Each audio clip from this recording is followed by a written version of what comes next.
Video like जरूर कर लीजिए और ऐसे वीडियो लगातार फ्री में पाने के लिए चैनल को तुरंत सब्सक्राइब कर लीजिए और बेल आइकन को जरूर टैप कर लीजिए ताकि आगे भी सारे वीडियो आपको मिलते रहे। यूट्यूब में फॉलो करते हैं तो प्लीज ये वाला फ्री टेलीग्राम चैनल जरूर ज्वाइन कर लीजिएगा। सारे नोटिफिकेशन सारे अपडेट यहीं पे आते हैं, ध्यान रखिए। हेलो दोस्तों, एग्ज़ाम प्रिपरेशन के यूट्यूब चैनल पर मैं प्रियंका एक बार फिर से आप सभी का स्वागत करती हूँ। तो आज की क्लास में हम लोग पिछले ही टॉपिक को कंटिन्यू करने वाले हैं और हिमालय का आज हम लोग विभाजन देखेंगे जो कि नदियों के आधार पर किया गया है या फिर इसको प्रादेशिक विभाजन भी बोलते हैं। अगर आप इस चैनल पर न्यू हैं तो ये क्लास डेली दोपहर 1 बजे आती है जिसमें हम लोग यूपीपीएससी के सभी एग्ज़ाम को टारगेट करते हुए जीएस सेक्शन देख रहे हैं और जीएस के सारे सब्जेक्ट यहाँ पर कंप्लीट करा जाएंगे। अभी ज्योग्राफी की क्लास चल रही है, फिर हम लोग अदर सब्जेक्ट को भी यहीं पे कवर करेंगे और इसके साथ साथ रात को 9 बजे टेस्ट सीरीज चल रही है, उसे भी आप फॉलो करते रहिए। चैनल पर प्लेलिस्ट बनी हुई है, आप विजिट करेंगे आसानी से मिल जाएगी। चलिए आज की क्लास स्टार्ट करते हैं। तो अभी तक जो हमने हिमालय का विभाजन पढ़ा था उसमें हमने समानांतर श्रेणियाँ पढ़ी थी, जैसे कि सबसे पहले आपने पढ़ा ग्रेटर हिमालय, सेकंड था मिडिल हिमालय और थर्ड था जो कि आपने शिवालिक रेंज पढ़ी। और आज हिमालय का जो विभाजन पढ़ेंगे हम वो प्रादेशिक विभाजन पढ़ेंगे जो कि नदियों के आधार पर किया गया है। इसमें सबसे पहले पंजाब हिमालय की बात करते हैं। तो सिंधु नदी से लेकर के सतलज नदी के बीच में जो भी क्षेत्र आएगा वो पंजाब हिमालय के नाम से जाना जाता है। अब इस पर्वतीय भाग में आप देखेंगे जम्मू कश्मीर भी आएगा और हिमाचल प्रदेश भी आ जाता है, ठीक है। तो ये दोनों क्षेत्र इसी में आ जाते हैं और इसमें लद्दाख, पीर पंजाल, जास्कर पर्वत श्रेणियाँ, रोहतांग और जोजिला दर्रे भी इसी में स्थित हैं। तो सबसे पहले आप देखेंगे सबसे पहले सिंधु है और सतलज नदी, इन दोनों के बीच का क्षेत्र पंजाब हिमालय है। नेक्स्ट आता है कुमायूं हिमालय। अब ये जो कुमायूं हिमालय है तो सतलज तक हो गया ना, सिंधु से सतलज। सतलज के बाद अगली नदी है काली, तो सतलज से काली नदी के बीच का जो क्षेत्र है ये कुमायूं हिमालय कहलाता है। ये पंजाब हिमालय से अधिक ऊंचा भाग है और भागीरथी और यमुना नदियों का जो उद्गम है इसी हिमालय में हुआ है। तो उत्तराखंड वाला रीजन कहाँ पे आ जाएगा? कुमायूं हिमालय में। बद्रीनाथ और केदारनाथ इसकी प्रमुख चोटियाँ हैं। नंदा देवी जो है ये कुमायूं हिमालय का प्रमुख शिखर है और मुख्यतः उत्तराखंड में स्थित है। तो कुमायूं हिमालय में कौन सा आ जाएगा? ये जो उत्तराखंड वाला रीजन हो गया। नेपाल हिमालय की अब बात करते हैं तो ये जो पर्वत प्रदेश है हिमालय का सबसे लंबा प्रादेशिक भाग है। यहाँ पर काली नदी से अब तिस्ता नदी तक आएंगे, लगभग 800 किलोमीटर की लंबाई में फैला ये क्षेत्रफल है नेपाल हिमालय। तो सबसे पहले पंजाब हिमालय कहाँ से? सिंधु से सतलज, सतलज से काली के बीच कुमायूं हिमालय, अब काली से लेकर के तिस्ता के बीच का हो जाएगा नेपाल हिमालय। और विश्व की सर्वोच्च जो पर्वत श्रृंखलाएं हैं जैसे कि माउंट एवरेस्ट, कंचनजंगा, धौलागिरी, मकालू, ये सब इसी क्षेत्र में स्थित हैं। तो नेपाल हिमालय आपको याद रखना है अब काली से लेकर के तिस्ता के बीच। अगला है असम हिमालय।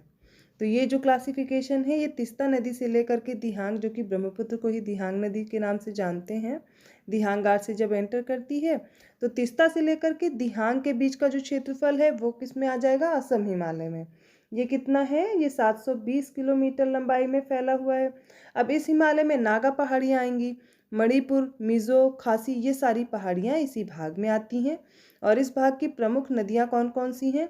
दिहांग, दिबांग, लोहित और ब्रह्मपुत्र। अब देखिए यहाँ पर जब हम पढ़ रहे हैं ये विभाजन तो आपको सबसे पहले याद रखना है 4 तरह का विभाजन है: पंजाब, कुमायूं, नेपाल और असम हिमालय।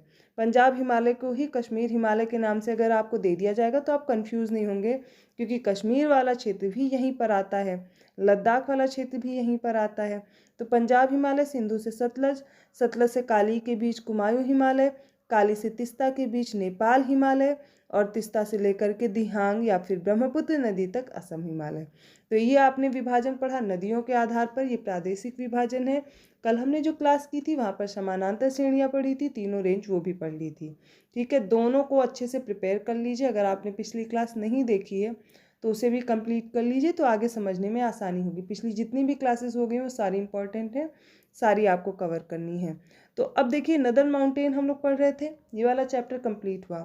तो जो भी उत्तर की पहाड़ में या उत्तर के पर्वतों में हमें पढ़ना था वो मैंने कंप्लीट करा दिया। उसमें ट्रांस हिमालय पढ़ा, ट्रांस हिमालय के बाद आपने हिमालय पढ़ा और हिमालय में दोनों तरह के जो विभाजन हैं ये दोनों मैंने कंप्लीट करा दिए हैं। अब आगे क्या पढ़ना है? अब आगे पढ़ना है मैदान, जो नदन प्लेन्स हैं या उत्तरी मैदान हैं उनके बारे में पढ़ेंगे। देखिए 3 तरह की जो मेन रिवर्स हैं यहाँ पर हैं हिमालयन रिवर्स। कौन कौन सी? सिंधु है, ठीक है, तो सिंधु नदी तंत्र है। दूसरा गंगा नदी है, तो गंगा नदी तंत्र है। तीसरा ब्रह्मपुत्र नदी तंत्र है। अब इन नदियों के द्वारा बहुत सारी मिट्टी बहा करके लाई जाती है, जिससे उत्तरी मैदान का निर्माण हुआ और यहाँ पर जलोढ़ मृदा पाई जाती है। मैंने आपको जब पढ़ाया है, जो फिजियोग्राफिक डिवीज़न पढ़ाया था, भौगोलिक विभाजन भारत का, उसमें मैंने ये चीज़ें आपको ऑलरेडी समझा रखी हैं। अब इसी को हम लोग डिटेल में पढ़ने वाले हैं।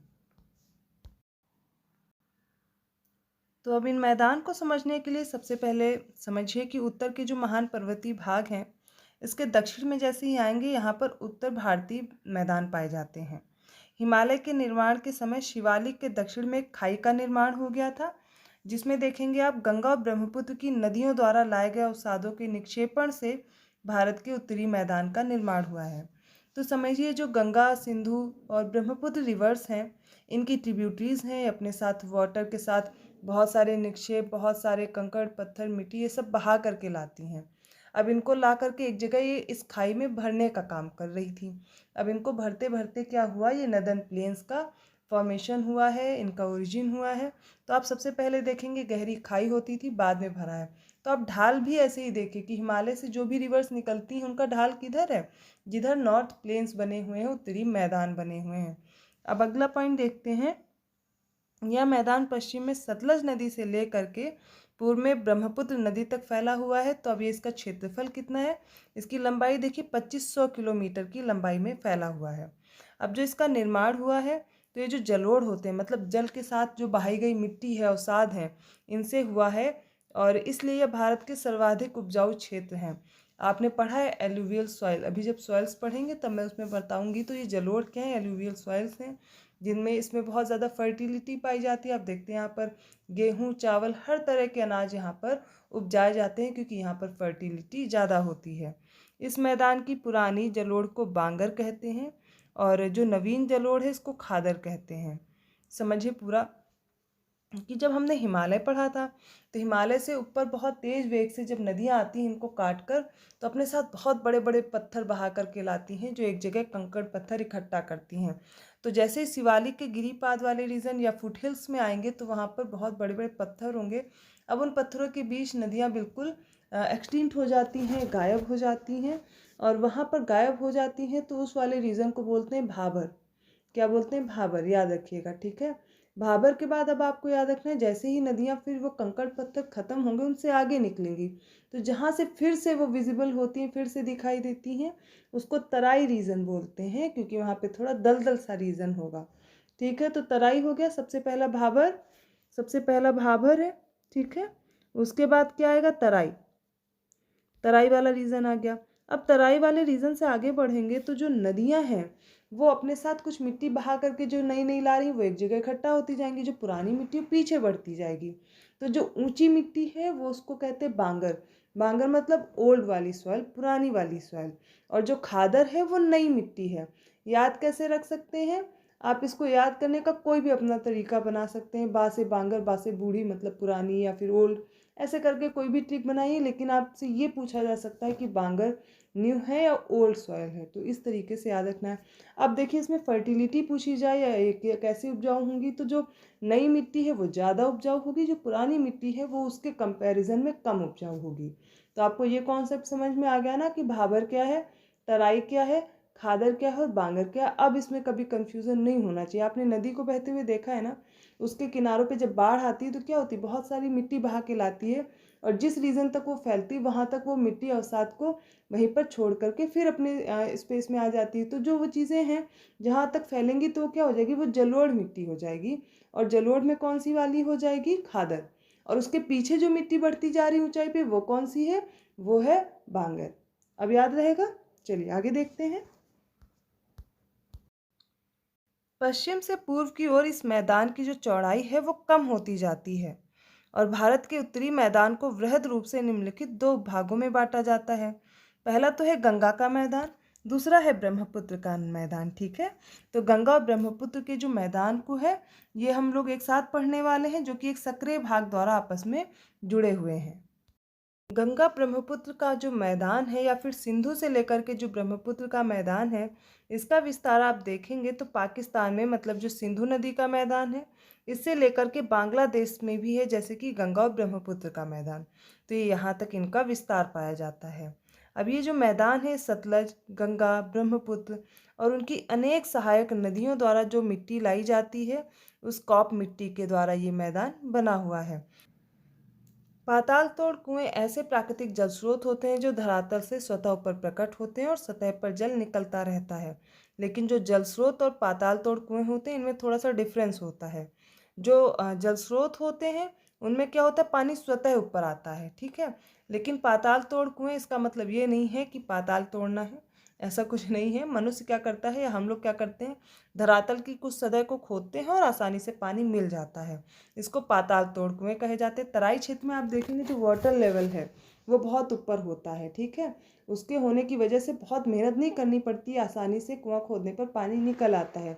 लेकिन आप इसके अलावा अदर कहीं रीजन पे जाएंगे तो वहाँ ऐसे जल स्रोत नहीं मिलते। क्यों? क्योंकि वहाँ पर पानी की कमी है, वाटर लेवल बहुत नीचे है, अर्थात जो भूमिगत जल है वो बहुत नीचे स्तर पर होता है, तो वहाँ पर ऐसे कुएं नहीं मिलते। तराई रीजन में मैंने अभी बताया वहाँ पे जल की मात्रा ज़्यादा है और जो भूमिगत जल है उसकी भी मात्रा ज़्यादा है, तो आसानी से वहाँ पर जल स्रोत मिल जाते हैं। आगे देखिए, यहाँ पर यदि हिमालय पर्वत श्रेणियाँ नहीं होती तो भारत के अधिकांश भाग में साइबेरिया से जो आने वाली शीत लहरें हैं इनका अनुभव होता, और जो सिंधु गंगा का मैदान है वो इतना सुविस्तृत नहीं होता, जलोढ़ मृदा से वंचित होता, मानसून का जो प्रतिरूप है वर्तमान प्रतिरूप से भिन्न होता। देखिए, एक इसी लाइन में बहुत सी चीज़ें आपको समझा दी गई हैं। अब वो कैसे, देखिए अगर एग्जाम में ऐसे स्टेटमेंट आते हैं तब आप कैसे सही कर पाएंगे, इसके लिए आपको पूरी एक एक लाइन समझनी होती है। सबसे पहले बताया कि अगर हिमालय पर्वत नहीं होता तो इमेजिन करिए क्या क्या होता। अगर हिमालय पर्वत नहीं होता तो सबसे पहले ये जो हिमालय ना होने की वजह से जो साइबेरियन ये ठंडी हवाएं हैं ये आती, इनके आने की वजह से क्या होता, जो उत्तर का मैदान वाला क्षेत्र, अभी हम लोग बहुत आसानी से पढ़ रहे हैं इसके बारे में कि ये उपजाऊ है और ऐसा है, ऐसा नहीं होता। यहाँ पर बर्फ़ जमी रहती, तो ठंडी तो अत्यधिक मात्रा में होती, बर्फ़ भी जमी रहती, तो क्या होता, कृषि पर भी प्रभाव पड़ता। जो भी अनाज उपजाए जाते हैं ऐसी कोई भी उपज नहीं हो पाती। पहला ये चीज़ समझ में आया। दूसरा है शीतलहरों का अनुभव होता, वो तो होते ही ठंडी, जैसे एक्सट्रीम कोल्ड वेदर होता, मतलब बहुत ही ज़्यादा ठंड होती, ऐसा हो जाता। दूसरा चीज़ ये समझना है, जो इतना जलोढ़ मृदा का ये जो क्षेत्र मिल रहा है, मैदान मिल रहा है, ये नहीं होता। मैंने बताया ना यहाँ पे बर्फ़ जम जाती। लद्दाख वाला रीजन, जम्मू कश्मीर वाला रीजन, आप ऊपर बढ़ेंगे देखेंगे ट्रांस हिमालय वाला रीजन, ग्लेशियर्स पाए जाते हैं बहुत ज़्यादा ऊंची चोटियों पे, आप देखिए बर्फ़ जमी रहती। लेकिन यहाँ आगे बढ़ेंगे तो बर्फ़ होता, मतलब कोल्ड डेजर्ट टाइप का बन जाता है यहाँ का क्षेत्र। ये समझ में आया। अब देखिए, मानसून आता है, मानसून आपने अरावली वाला रीजन देखा है ना, वहाँ पर इन अरावली रेंज से टकराते नहीं हैं जो मानसून विंड्स आती हैं, तो वहाँ पर बारिश भी नहीं होती, तो वहाँ पर क्या है, डेजर्ट है। तो ऐसा ही इधर भी हो जाता है कि क्या होता है, जब साउथ वेस्ट मानसून आता है, दक्षिण पश्चिम मानसून, जलवायु पढ़ेंगे तो बहुत अच्छे से क्लियर हो जाएगा। अभी सिर्फ ये बात समझिए कि ये लाइन क्या कहना चाह रही है। तो दक्षिण पश्चिम मानसून या फिर साउथ वेस्ट मानसून जब आता है तो हिमालय से टकरा करके ये बारिश करता है। तो अगर हिमालय नहीं होता तो ये बारिश भी नहीं होती। तो ये जो नदर्न प्लेन्स में या फिर नॉर्थ रीजन में जो बारिश मिल रही है ये नहीं होती। अभी हम क्या जानते हैं कि जो नॉर्थ ईस्ट वाला रीजन है यहाँ पे सबसे ज़्यादा बारिश होती है, तो यहाँ पे ऐसा नहीं होता।